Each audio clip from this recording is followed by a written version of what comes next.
এক সংস্থার বিরুদ্ধে গুরুতর অভিযোগ তুলল ধর্মনগরবাসী। অভিযোগ 2023 সালের 12 জুন ধর্মনগরের পদ্মপুরে উদ্বোধন হয়েছিল রিস্তা ডেভেলপমেন্ট ফাউন্ডেশন নামে একটি মাইক্রো ফাইন্যান্স কোম্পানি।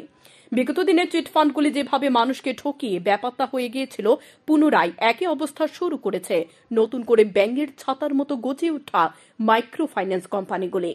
মানুষ একবার সর্বস্ব খুইয়ে সরকার অনুমোদিত সংস্থাগুলির উপর ভরসা রাখতে শুরু করেছিল, কিন্তু পুনরায় বেশ কিছু মাইক্রো ফাইন্যান্স কোম্পানি রাজ্যে প্রবেশ করে ঋণ দেওয়ার নাম করে সাধারণ মানুষের সঙ্গে প্রতারণা করার যে পরিকল্পনা গ্রহণ করেছে, এ ফাঁদে পা দিয়ে আবার সর্বস্ব খোয়ানোর পথে সাধারণ মানুষ। অভিযোগ, ধর্মনগরের পদ্মপুরে এই Rishta development foundation micro finance company মানুষের সাথে প্রতারণা করার পরিকল্পনা গ্রহণ করেছে বলে অভিযোগ। জানা গেছে 2023 জুন মাসে যখন মেদিনীপুরের এই কোম্পানির উদ্বোধন ত্রিপুরাতে হয়, তখন 72টি রিস্তা পয়েন্ট দেওয়া হয়েছিল এবং প্রতিটি রিস্তা পয়েন্টে 30,000 টাকা করে অগ্রিম নেওয়া হয়েছিল। তাছাড়া যারা ব্রাঞ্চ ম্যানেজার পদে নিয়োগ পেয়েছিলেন তাদের কাছ থেকে 9,999 টাকা করে, সাধারণ কর্মীদের কাছ থেকে 4,999 টাকা এবং অন্যান্য কর্মীদের কাছ থেকে 2,099 টাকা করে নেওয়া হয়েছিল। প্রত্যেকে বলা হয়েছিল গ্রুপ বানিয়ে গ্রুপ থেকে কমিশন নেওয়ার জন্য। আর বলা হয় 3 মাস কোনো ধরনের বেতন দেওয়া হবে না, তারপর থেকে পদ অনুযায়ী তাদেরকে নির্দিষ্ট বেতন দেওয়া হবে। কিন্তু এখন পর্যন্ত কোনো বেতন দেওয়া হয়নি কর্মীদের বলে অভিযোগ। অবশেষে মেদিনীপুর থেকে রাজ্যের দায়িত্বপ্রাপ্ত এক কর্মী আসার পর মঙ্গলবার বিক্ষোভের মুখে পড়ে সেই কর্মী। পরিস্থিতি এমন পর্যায়ে গিয়ে পৌঁছায় যে ধর্মনগর থানা থেকে পুলিশ গিয়ে পরিস্থিতি নিয়ন্ত্রণে আনতে বাধ্য হয়।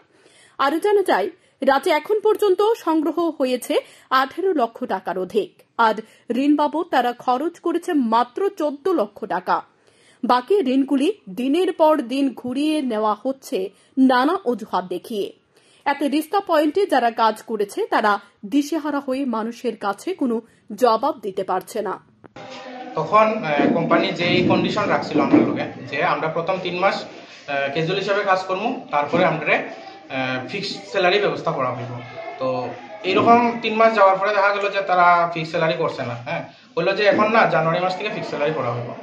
তো ডিসেম্বর মাসের লাস্টে যখন আমরা মিটিং হয়, মিটিংয়ে কোয়া হয়েছে যে তারা ফেব্রুয়ারি মাস থেকে ফিক্সড স্যালারি করবো, কিন্তু টিল নাও তারা স্যালারির কোনো নাই। ফিক্সড স্যালারি তো দূরের কথা, তারা 3 মাস থেকে স্টাফের স্যালারি আটকায় রাখছে। তো যার কারণে আমরা 15 তারিখে সবাই যারা স্টাফ আসছিলাম আমরা রিজাইন দিয়ে দিছি।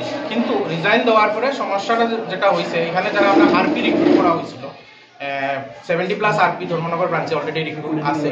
তো তারা যখন পরিষেবা পাইতেছে না, তখন তারা ডাইরেক্টলি আমরা লোকে যোগাযোগ করতেছে যে আপনাদের ব্রাঞ্চের স্টাফ নাই, আমরা পরিষেবা পাইতেছি না।